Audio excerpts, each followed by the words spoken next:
Now to build the chart bar component, we again want to import React from React in there, and then import the CSS file, of course, so that we have these styles available.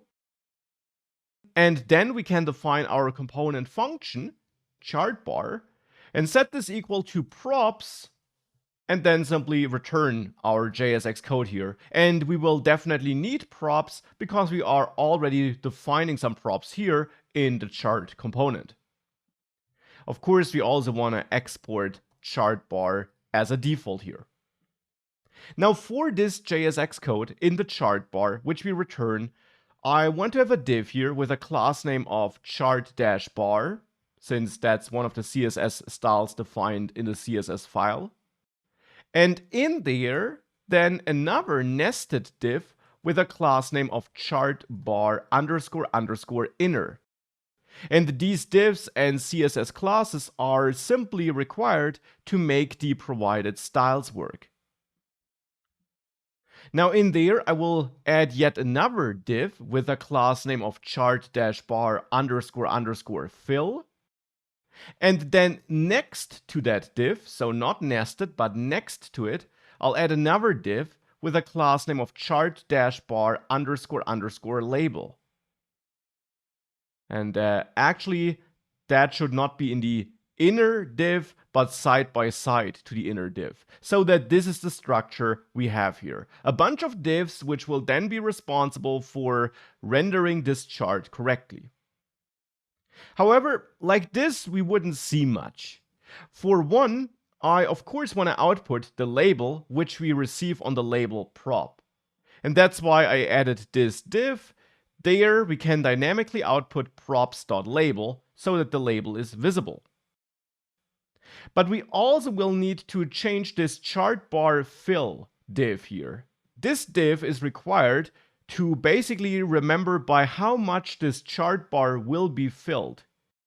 And this chart bar fill CSS class will, for example, define the background color for that. But one important piece of information is missing in the CSS class, and that will be the height of this filled chart bar. The overall chart bar has a predefined height, 100% of the parent container, which is the chart, which has a height of 10 rem. But of course, by how much we fill that bar depends on the data we're receiving. So it depends on the value, because we want to basically fill our chart bar by putting the value in relation with the max value. So that if the max value for the entire chart is 100 and the value for a given chart bar is 50, we fill that chart bar by 50%. And therefore, in the chart bar component, we now need to calculate by how much this specific chart bar instance should be filled.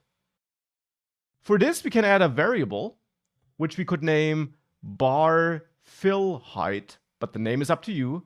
And initially, I'll set this to 0% as a text, because this will be assigned as a CSS style in a second. So it's 0% like this. But then I want to check if we got a max value greater than 0, so that for the given data points, we do have a max value greater than 0. We could have 0 later if we filter for a month that has no expenses. So we want to check if we do have a max value greater than 0. And if that's the case, I want to set bar fill height equal to moth round, and then in nested brackets, props value divided by props max value times 100. This will basically give us the percentage between 0 and 100 by which this bar should be filled. And I'm rounding to the nearest integer here. And we also want to convert this to a string with the percentage sign at the end, so I will add plus percentage here, like this. And now we want to set this as the height, as the CSS style height for this div with the chart bar fill class name. And to achieve this, we're going to do something which we haven't done thus far in this course. We're going to set the style of an element dynamically. And that can be done by adding the style prop here, which is of course a default HTML attribute as well. But actually that style prop, that style attribute, works a little bit differently when building a React application. The value we set here should be dynamic because it should be our derived fill height here.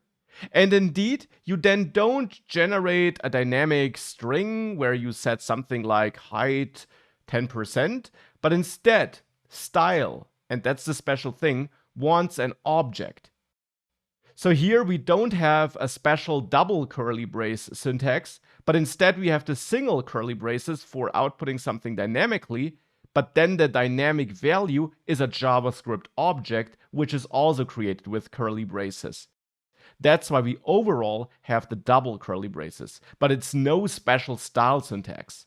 The only special thing here is that style wants a JavaScript object as a value.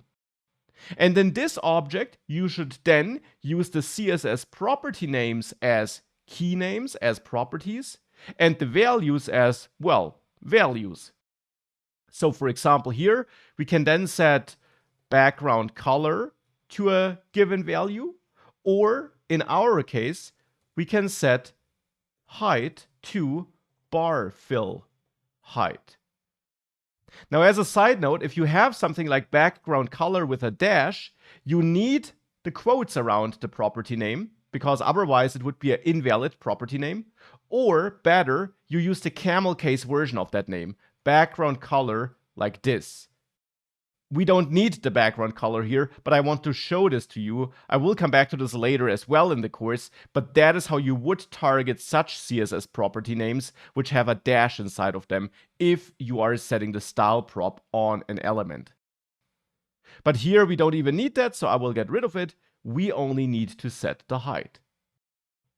And with that, we also finished the chart bar component. Now we just need to use the chart and pass in the data points.